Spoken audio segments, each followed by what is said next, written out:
Professor Daniel Whitmore smirked as the camera zoomed in on Claire Bennett, the quiet woman in a gray cardigan sitting in the back of the math symposium.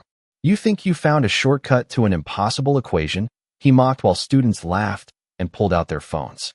Then he called her to the board and started a stopwatch on the giant screen. The room expected humiliation.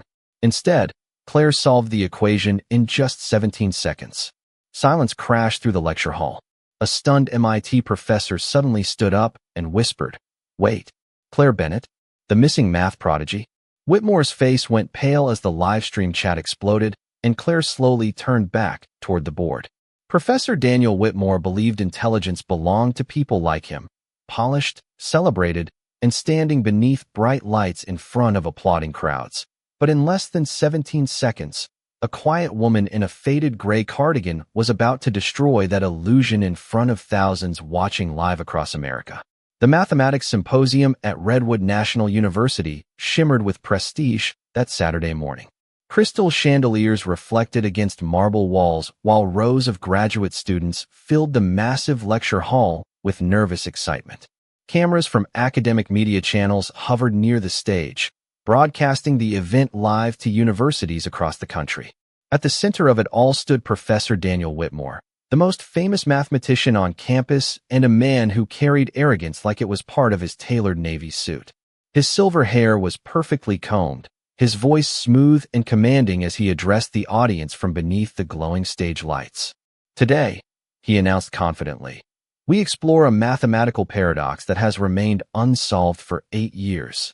A massive equation illuminated the screen behind him, stretching across it in dense layers of symbols and variables that made several students immediately lower their eyes in intimidation. The room fell silent except for the soft clicking of laptop keys and the distant hum of the livestream equipment. Near the back row sat Claire Bennett, almost invisible among the crowd. At 38, she looked nothing like the professors surrounding her. Her blonde hair was tied into a loose, low ponytail, and her oversized gray cardigan hung softly over a plain white blouse that had clearly been worn many times before. A worn leather notebook rested in her lap, its corners bent from years of use. Most students knew her only as the quiet library assistant who reorganized journals downstairs in the mathematics building every Thursday evening. Some jokingly called her the math ghost because she attended seminars without ever speaking. Claire kept her eyes fixed on the equation while Whitmore paced confidently across the stage. "Many brilliant minds," he continued, "have attempted simplifications, but mathematics is unforgiving toward amateurs." Several students nodded eagerly, hanging on to every word. Claire quietly scribbled something in her notebook. Just 3 rows ahead of her, a graduate student noticed and smirked. "She's taking notes like she actually understands it," he whispered to his friend.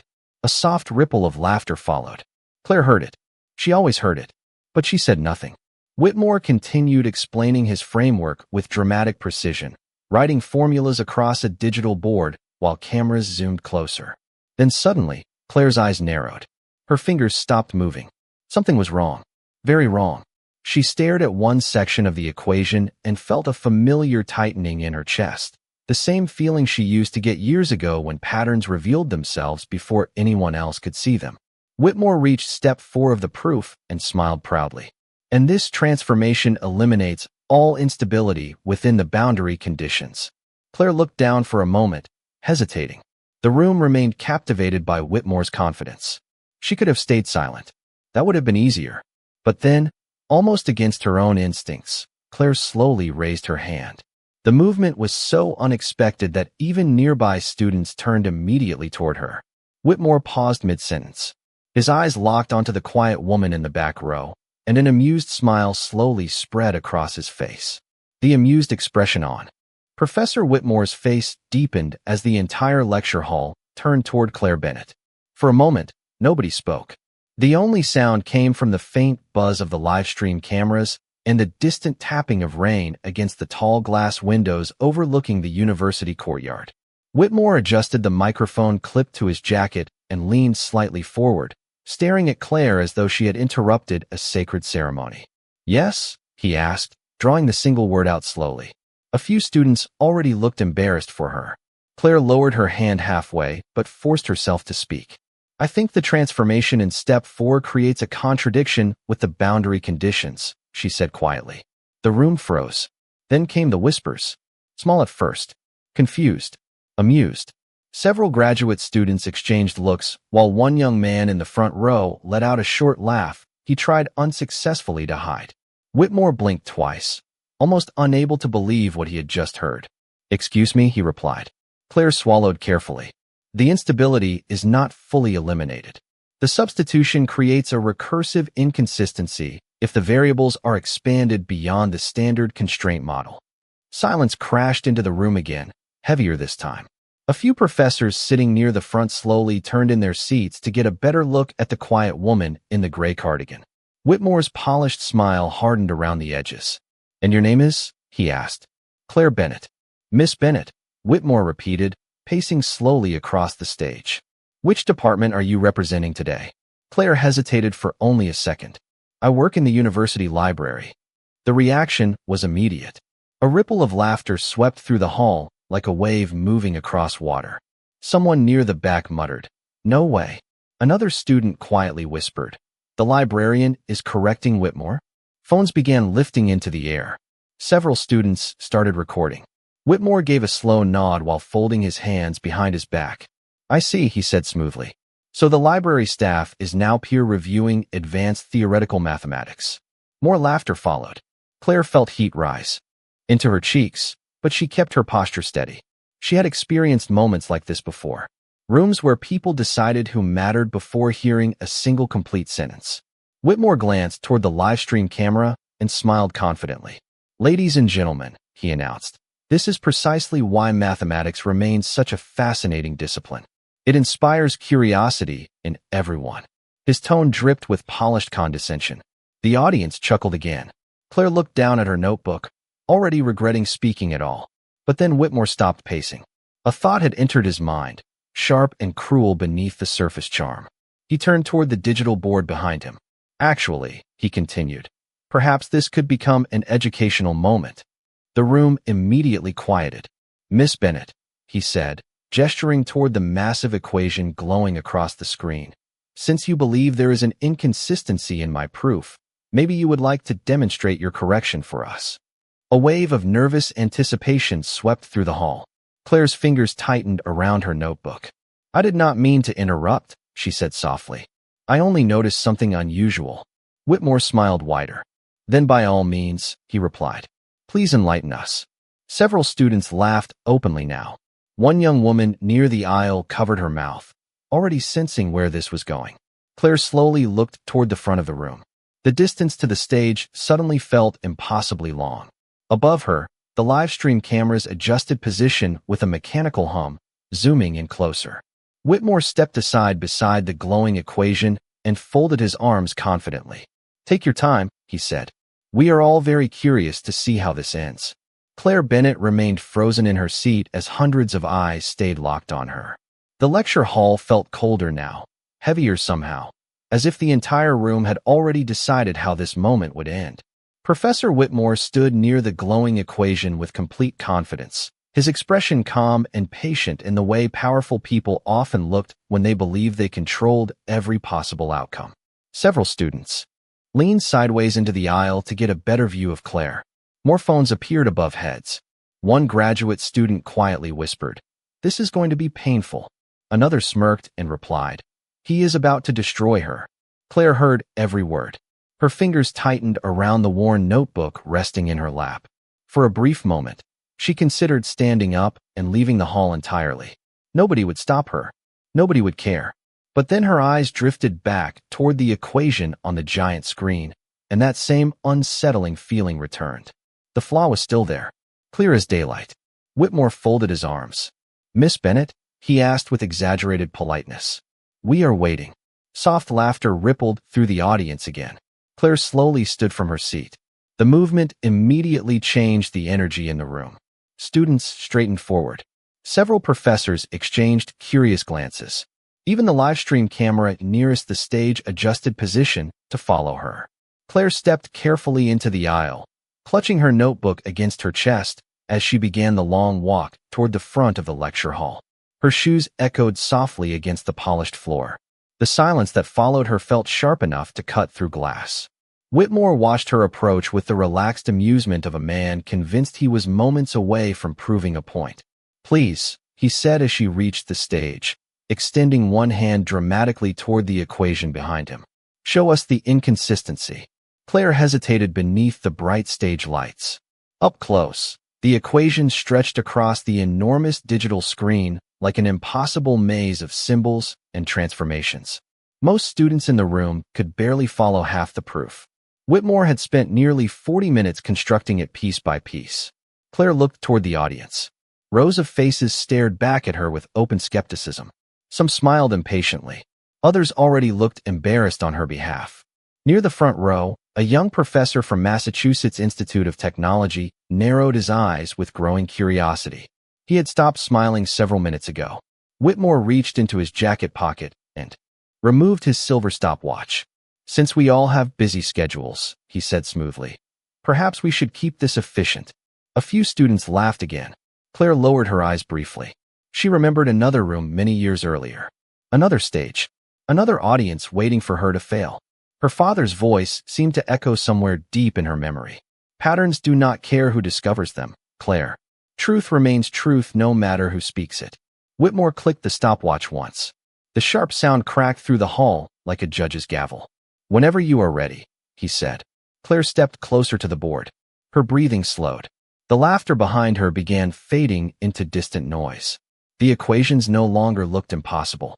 They looked familiar, predictable, incomplete. Her nervousness started dissolving piece by piece, replaced by something far more dangerous. Clarity. She reached for the digital pen resting beside the screen. The room watched her trembling hand carefully. But the moment her fingers touched the pen, the trembling stopped completely. A strange hush settled over the hall. Even Whitmore noticed it. Claire lifted her eyes toward the equation one final time. Then quietly, almost gently, she spoke her first words since stepping onto the stage. "You started from the wrong assumption."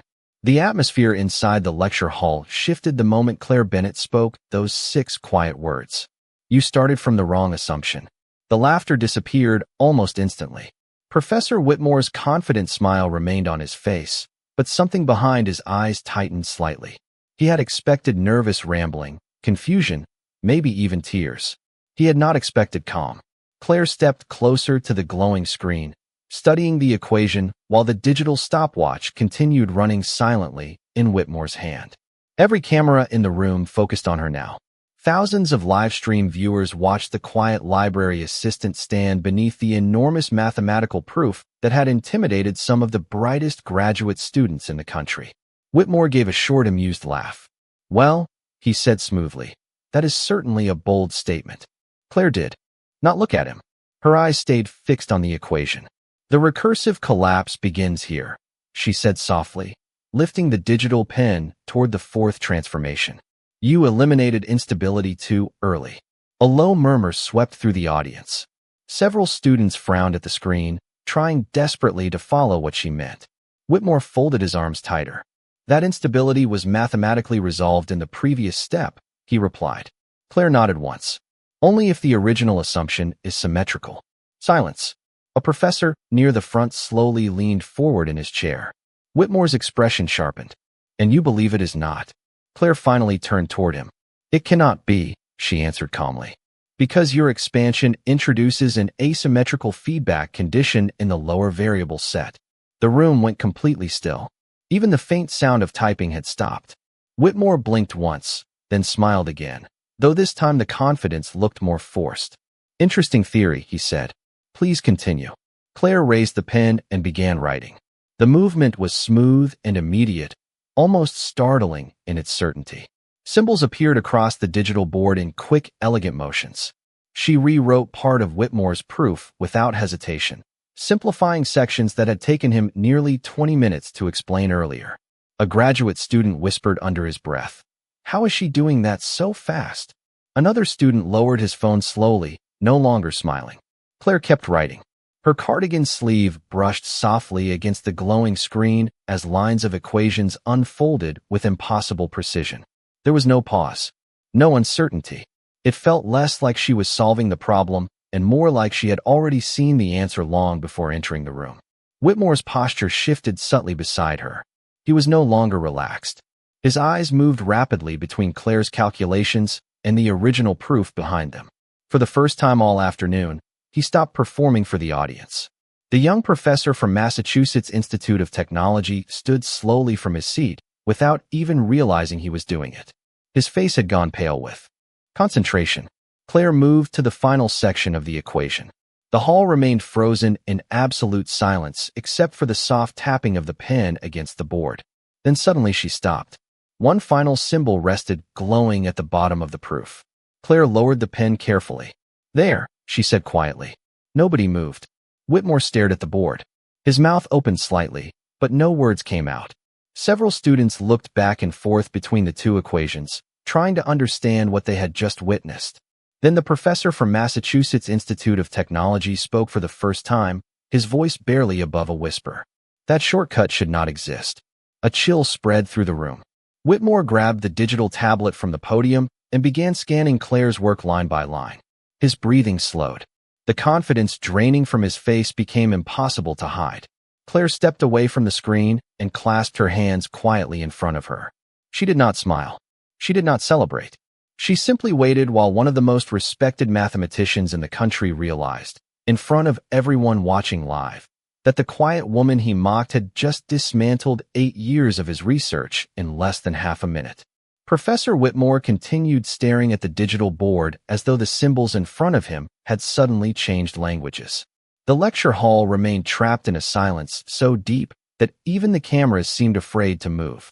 Claire Bennett stood quietly a few feet away with her hands folded in front of her cardigan, her expression calm and unreadable, while one of the most respected mathematical minds in the country struggled to process what he was seeing.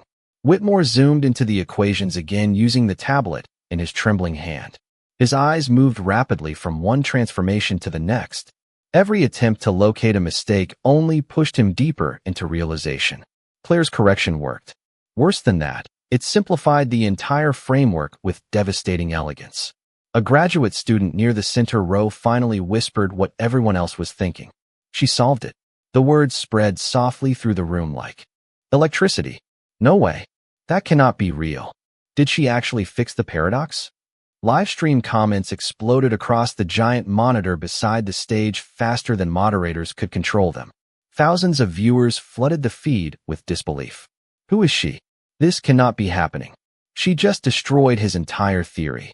The Massachusetts Institute of Technology professor slowly walked closer to the stage, never taking his eyes off Claire's proof. His name tag read Dr. Leonard Hayes, a mathematician whose research had been published worldwide for over 20 years. Yet now, even he looked shaken. Professor Whitmore, he said carefully, the asymmetrical collapse she identified appears valid. The words hit the room like thunder. Whitmore lowered the tablet slowly. For the first time since the symposium began, he looked genuinely uncertain. There must be a computational oversight, he replied quickly, though the confidence in his voice had weakened badly. Claire finally spoke again. There is not, she said softly. Nobody laughed this time. Whitmore looked toward her sharply.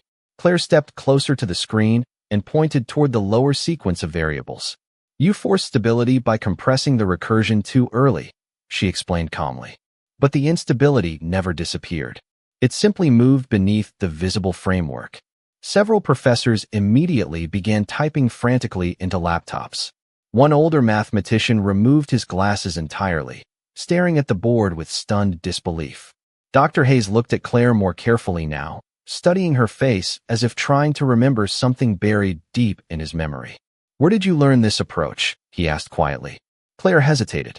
My father taught me to look for patterns before conclusions, she answered. Dr. Hayes froze. A strange expression crossed his face. Recognition. He took another slow step toward her. Claire Bennett, he repeated under his breath. Suddenly his eyes widened. Wait. The single word echoed through the silent hall. Whitmore turned toward him immediately. You know her? Dr. Hayes looked almost disturbed now. Years ago, he said slowly, there was a doctoral candidate at Princeton who published a revolutionary paper on recursive instability models. The room listened carefully. The paper disappeared before publication was completed. He stared directly at Claire. Because the author withdrew from academia. Several students exchanged confused glances. Whitmore frowned deeply. What are you talking about? Dr. Hayes barely seemed to hear him. She was 22 years old. He continued quietly. People said she could change modern mathematics. The room went completely still again. Claire lowered her eyes toward the floor. Whitmore's face slowly lost color. No, he whispered. Dr. Hayes nodded once without taking his eyes off Claire. Yes. A graduate student near the aisle looked back toward Claire in shock. The Claire Bennett. Suddenly the whispers returned louder than before, spreading through the lecture hall in waves of disbelief. Phones lifted higher. Students searched frantically online. Old articles and archived university records began appearing across screens throughout the audience. Claire remained motionless beneath the stage lights while the entire room slowly realized the quiet library assistant they mocked had once been considered one of the greatest mathematical prodigies in the country. The lecture hall no longer looked at Claire Bennett with amusement. The laughter that filled the room earlier had vanished completely, replaced by the kind of silence people fall into when reality shifts beneath their feet. Students who had mocked her minutes earlier now stared at their phones with pale faces as archived university articles spread across the internet like wildfire. Grainy photographs of a much younger Claire appeared on screens throughout the audience beside headlines calling her a once-in-a-generation mathematical prodigy. One article described her as the youngest doctoral researcher ever invited into Princeton's Advanced Theoretical Mathematics program. Another called her work too advanced for its time. The room buzzed with disbelief. Why would someone like that work in a library? One student whispered. Why did she disappear? Another asked quietly. Claire heard the questions, but gave no reaction. She stood calmly beside the glowing board, while Professor Whitmore struggled to maintain control of the room he once dominated so easily. The authority in his posture had cracked. His jaw tightened as he scanned the online articles appearing across nearby laptop screens. He looked back toward Claire with growing disbelief. You were at Princeton? He asked carefully. Claire nodded once. A long time ago. Whitmore stared at her. Why would someone with your background spend 15 years hidden in a university library? The question hung heavily in the air. Claire remained silent for a moment before answering. Because life does not always ask what plans you had, she said quietly. The room listened carefully now. No interruptions. No laughter. Claire lowered her eyes briefly toward the old notebook still resting near the podium. My mother became sick during my doctoral program, she explained softly. My father had already passed away, and there was nobody else to care for her. The massive lecture hall remained completely still. So I left. Dr. Hayes slowly removed his glasses. You walked away from mathematics? Claire gave a faint smile filled more with sadness than regret. No, she replied. I just stopped standing in front of rooms like this. Several students looked visibly uncomfortable now, remembering the way they laughed only minutes earlier. Whitmore glanced toward the livestream monitor where comments continued flooding the screen faster than moderators could remove them. People across the country were now watching his humiliation unfold in real time. One message repeated again and again. She was right. Whitmore swallowed hard before stepping toward the board again. Your correction, he said carefully. If this framework is accurate, it changes the entire stability model. Claire nodded once. Yes. Dr. Hayes looked stunned. Do you realize what you just solved? Claire's answer came quietly. I solved the mistake. The simplicity of the response hit the room harder than any dramatic speech could have.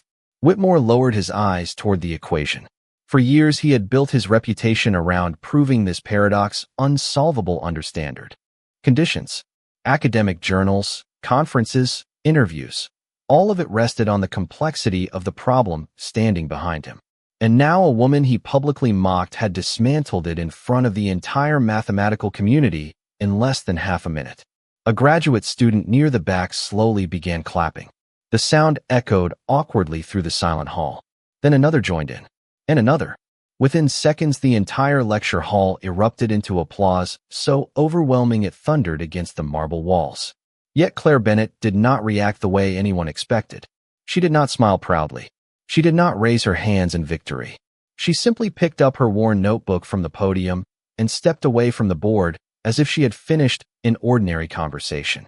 The applause continued around her, but Claire's expression remained calm, distant almost.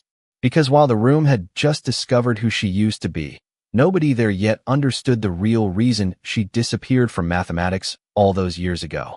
The applause inside the lecture hall continued rolling like distant thunder, but Claire Bennett walked through it as though it belonged to someone else entirely.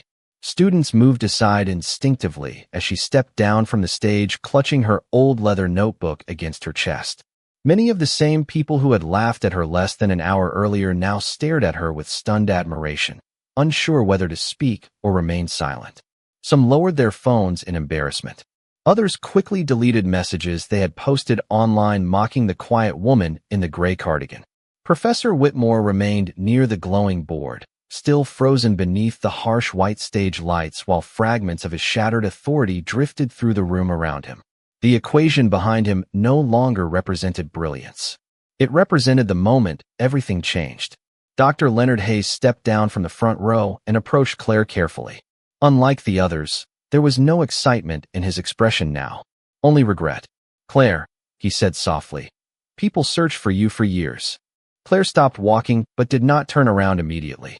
"I know," she answered quietly. Hayes lowered his voice.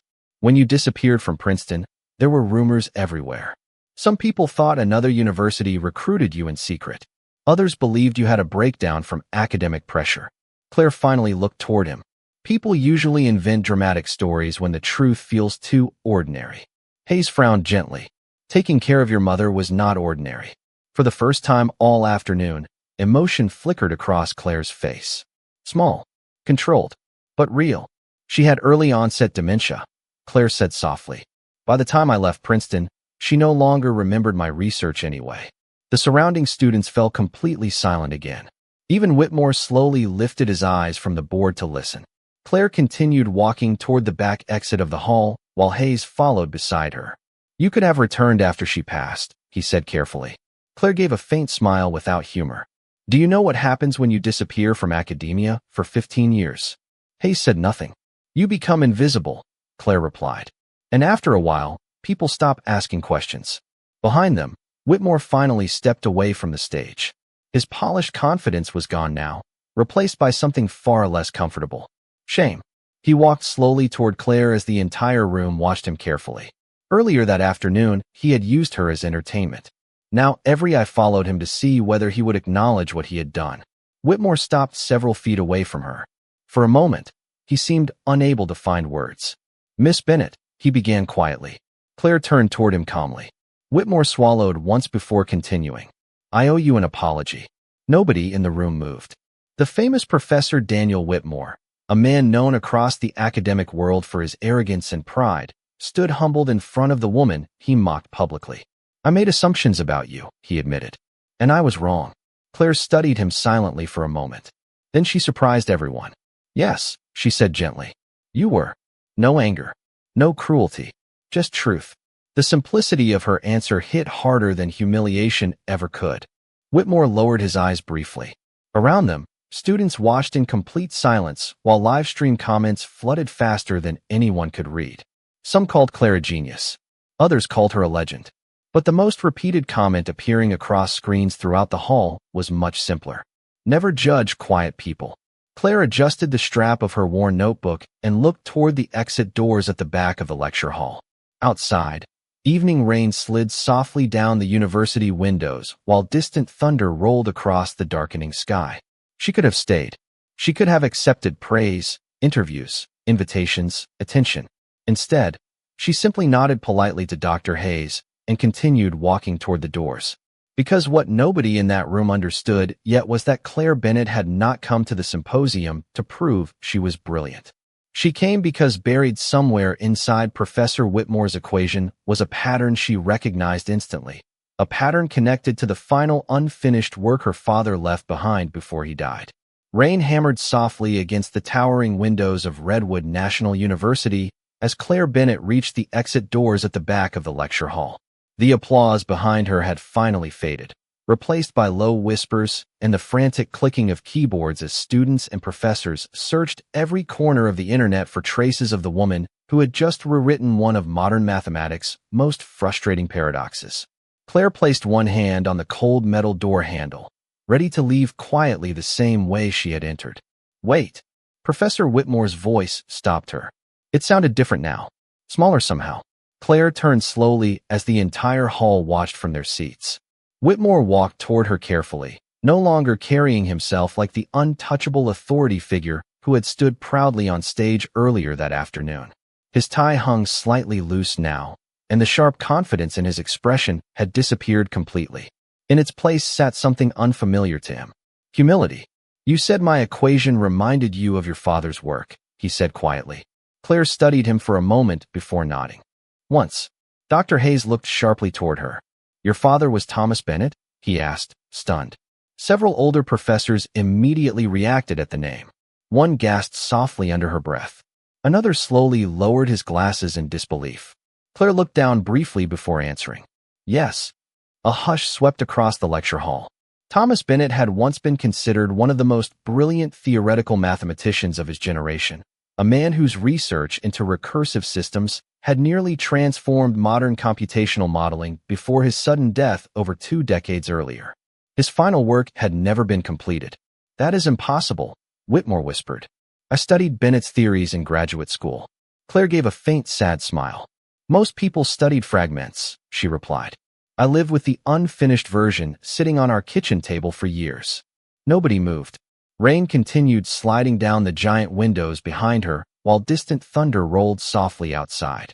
Claire slowly opened her old leather notebook and revealed pages filled with faded handwritten formulas, diagrams, and annotations stretching back years. The paper looked worn from countless nights of use. My father spent the last 6 months of his life trying to solve the instability problem hidden inside recursive collapse models, she explained quietly. But he died before finishing it. Dr. Hayes stepped closer, staring at the notebook in amazement. These are Bennett's original notes. Claire nodded. After he passed away, nobody wanted to continue the research because the mathematics was considered too unstable and too theoretical. Whitmore's eyes moved rapidly across the pages. His breathing slowed as realization spread through him all over again. My equation, he murmured. Claire finished the sentence for him. Accidentally recreated the same flaw he spent years trying to solve. The room went silent again. Whitmore looked toward the giant board still glowing behind the stage. For years he had believed he was pioneering something original. Yet without knowing it, he had walked directly into unfinished work left behind by a mathematician he deeply admired. And the woman he mocked publicly was the only person alive who truly understood where the flaw began. Dr. Hayes looked at Claire with astonishment. You carried all of this alone? Claire closed the notebook gently. Something stopped feeling heavy after enough years. A young graduate student near the front stood slowly.